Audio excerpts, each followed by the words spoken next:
O Senhor esteja convosco.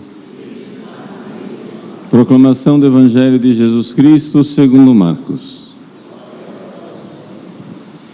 Naquele tempo, Jesus ensinava no templo, dizendo: Como é que os mestres da lei dizem que o Messias é filho de Davi? O próprio Davi, movido pelo Espírito Santo, falou: Disse o Senhor ao meu Senhor: Senta-te à minha direita, até que eu ponha os teus inimigos debaixo dos teus pés. Portanto, o próprio Davi chama o Messias de Senhor. Como é que ele pode então ser seu filho? E uma grande multidão o escutava com prazer.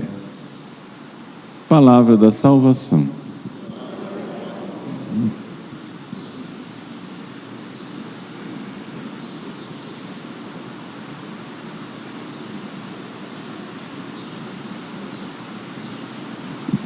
Meus queridos irmãos e irmãs, celebramos hoje com alegria a memória de São José de Anchieta, um santo que nós costumamos chamar de brasileiro, embora ele tenha nascido nas Ilhas Canárias, portanto espanhol, mas desde cedo a família de José de Anchieta o mandou para estudar em Portugal, em Coimbra. Anchieta mostrou um talento extraordinário para as línguas, com uma capacidade de memória, de domínio do latim, do grego, de línguas antigas, e assim, com esse grande talento, ele logo despontou como professor dentro da Companhia de Jesus. Anchieta quis ser jesuíta e foi mandado como missionário para o Brasil, ainda como irmão professo e não como padre. E aqui vem a parte interessante de São José de Anchieta. Ele, como começou a ser professor, se gastava tanto ensinando os outros que ele mesmo não teve tempo de fazer a preparação para a ordenação sacerdotal. Ele ensinava os outros passavam na frente e eram ordenados padre. E ele ficava irmão.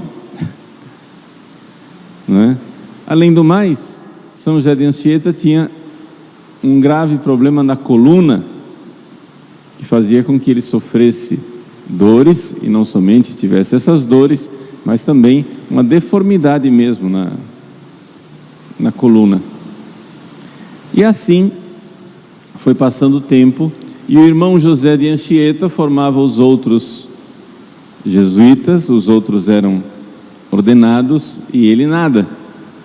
Ele ensinava também os índios, porque aqui é que está a realidade da evangelização. Veja, o esforço de Anchieta nos ensina os esforços que nós devemos fazer, não é? Para usar a linguagem de São Paulo, a palavra de Deus nos diz: fazer-se tudo para todos para conquistar alguns para Cristo. O que acontece? O que é evangelizar?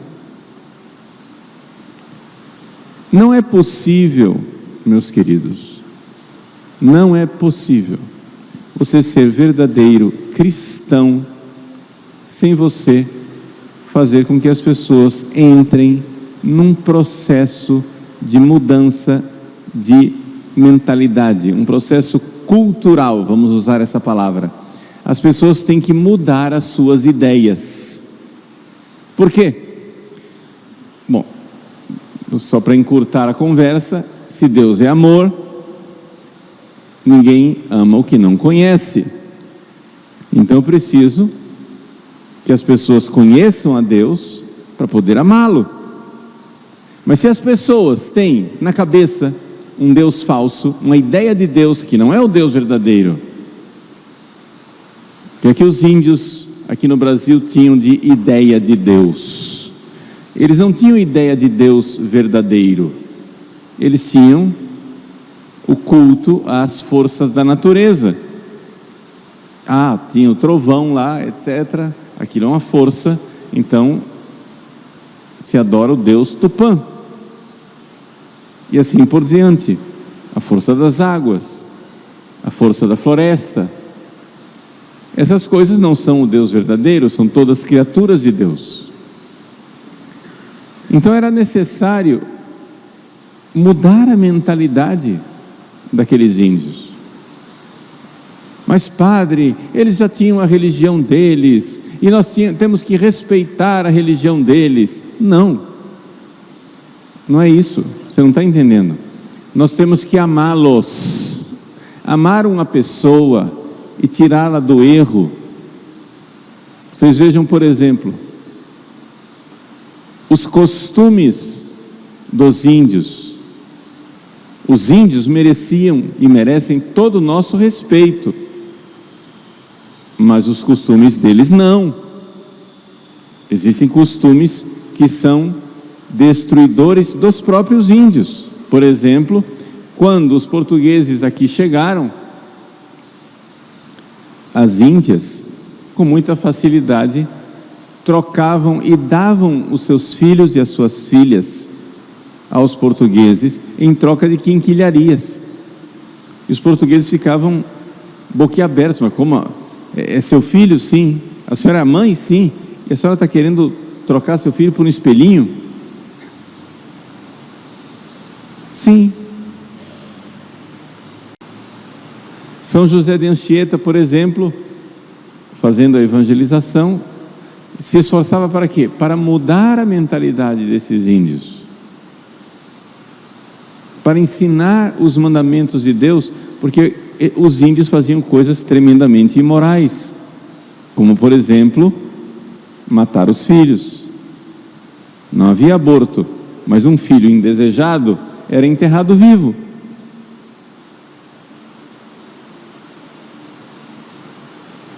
Por exemplo, depois de muitos anos de evangelização, Anchieta batizou, nesse ponto ele já era padre, batizou uma índia.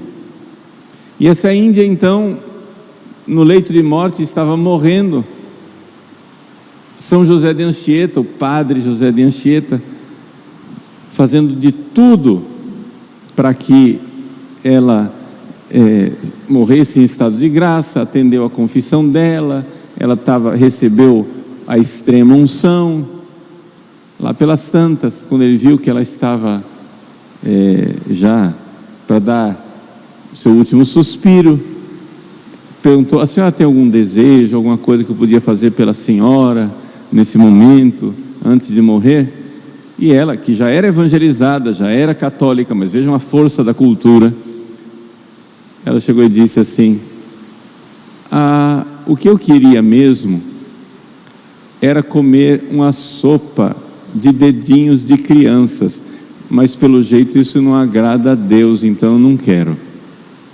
Veja, estava evangelizada, estava convertida, mas a força da cultura recebida era tal que ela ainda lutava interiormente no leito de morte com um desejo desordenado desse, como é comer uma sopa de dedinhos de crianças.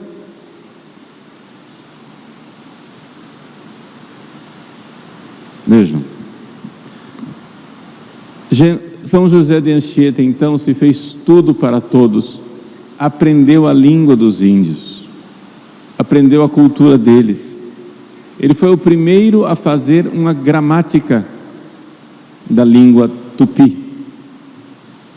Pouca gente se dá conta de que nos 2 primeiros séculos do Brasil, aqui no Brasil se falava mais tupi do que português.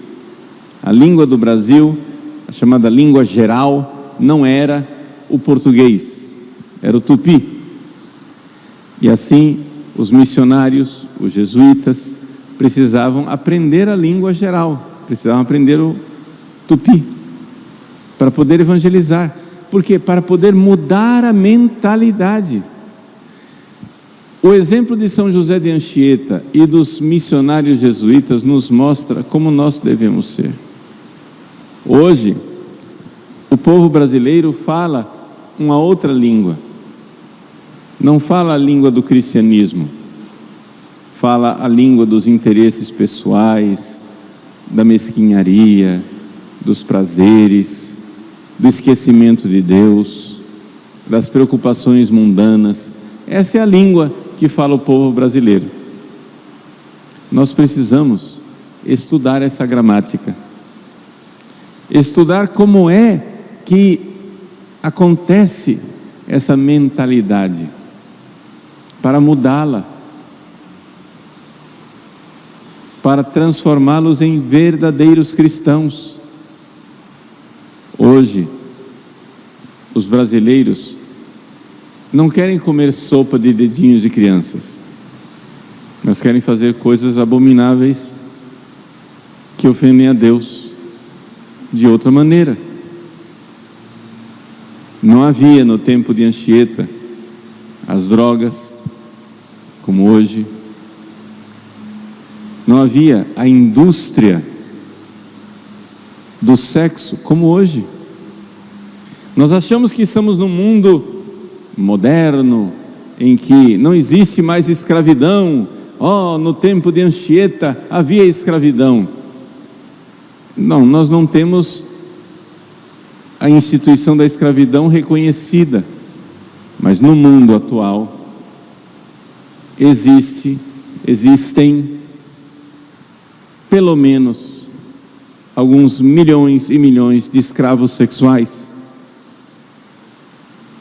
Pessoas que se vendem por serviços sexuais e que são escravos, utilizados pelos outros, usado e jogado fora. Milhões de pessoas nesse estado. Outros milhões escravizados nas drogas. Quem é o dono deles? O dono deles é o traficante. Esses milhões de jovens, e às vezes não tão jovens, que são possuídos pelos traficantes e que têm sobre eles direito de vida e de morte.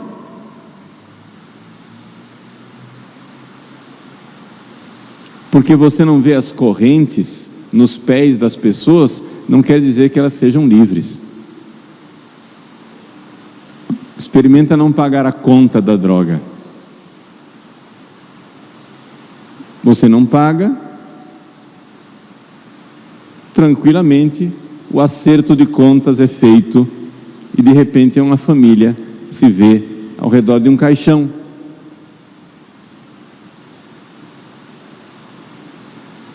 Como é que nós vamos tirar essas pessoas dessa escravidão?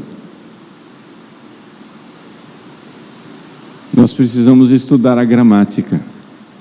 Ou seja, nós precisamos nos fazer tudo para todos, compreender profundamente por que é que eles estão amarrados nesse tipo de dependência. São José de Anchieta saiu das Canárias, foi para Portugal, de Portugal veio para o Brasil, passou anos e anos e anos tentando tirar os nossos índios da escravidão cultural e colocá-los na verdade, para poderem amar a verdade e serem livres. E nós? Não, eu respeito suas ideias. Não, gente. Existem ideias que não merecem respeito. Todas as pessoas merecem respeito. Ideias não. Existem ideias que devem ser mudadas, não respeitadas. Se você quer comer uma sopa de dedinho de crianças, eu preciso mudar essa sua ideia. Eu respeito você, eu amo você, eu quero o seu bem, mas eu acho que essa ideia não é respeitável. Se você acha que a dependência química, a adicção, as drogas promovem liberdade e uma sociedade mais ordenada, eu respeito você, mas essa sua ideia é uma loucura. Por quê?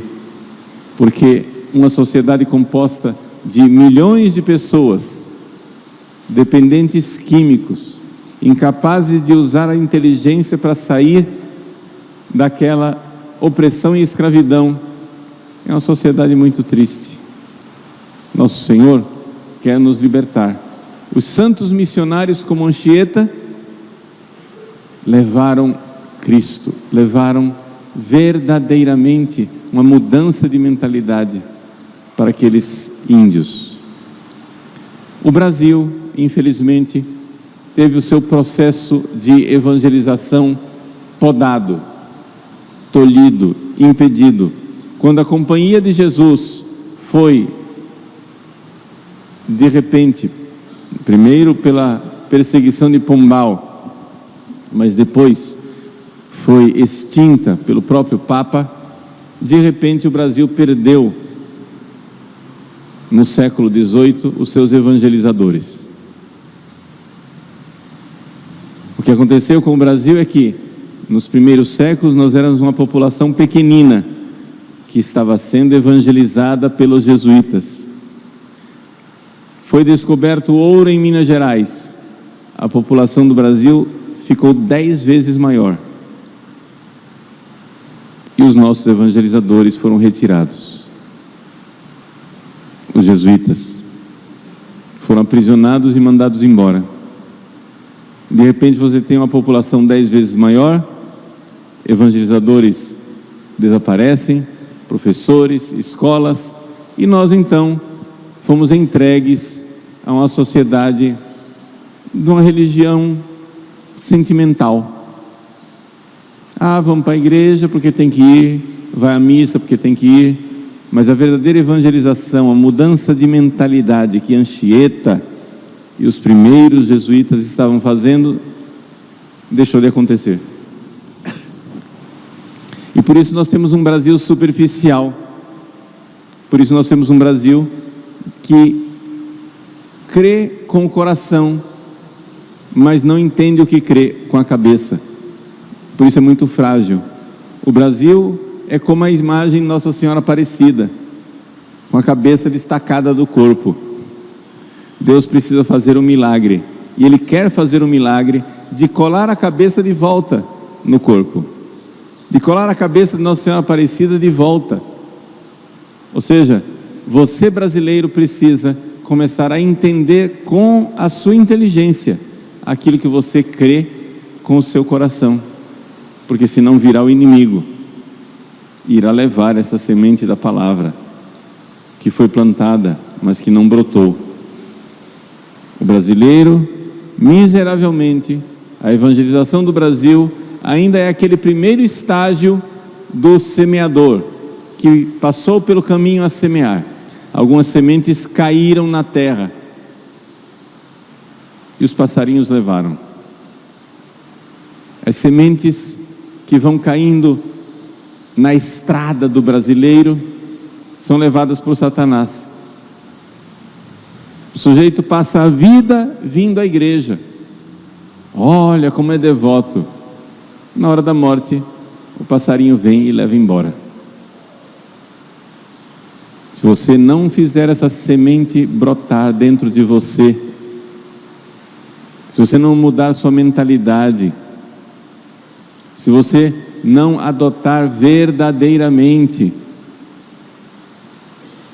aquela verdade do Evangelho, se nós não seguirmos o caminho de Anchieta, estudarmos a gramática perversa da mente, da cultura mundana, e colocarmos a semente da fé em cada coração, em cada mente, se nós não fizermos isso, virá o passarinho e leva tudo. Terá adiantado muito pouco ser brasileiro, terra de Santa Cruz, ter sido católico, batizado, ter ido à missa, se tudo aquilo que você fez de religioso tinha só coração, mas não tinha nenhuma raiz na mudança de vida de quem vê a verdade, que São José de Anchieta, nosso grande apóstolo, apóstolo do Brasil, nos ajude a continuar o seu trabalho, fazendo-nos tudo para todos, estudando a gramática do mundo moderno para transformá-lo, mudar as mentalidades e por isso mudar os corações de forma mais sólida, de forma mais verdadeira, de forma mais profunda. Peçamos a Deus, coloquemos isso tudo no altar nessa Santa Missa.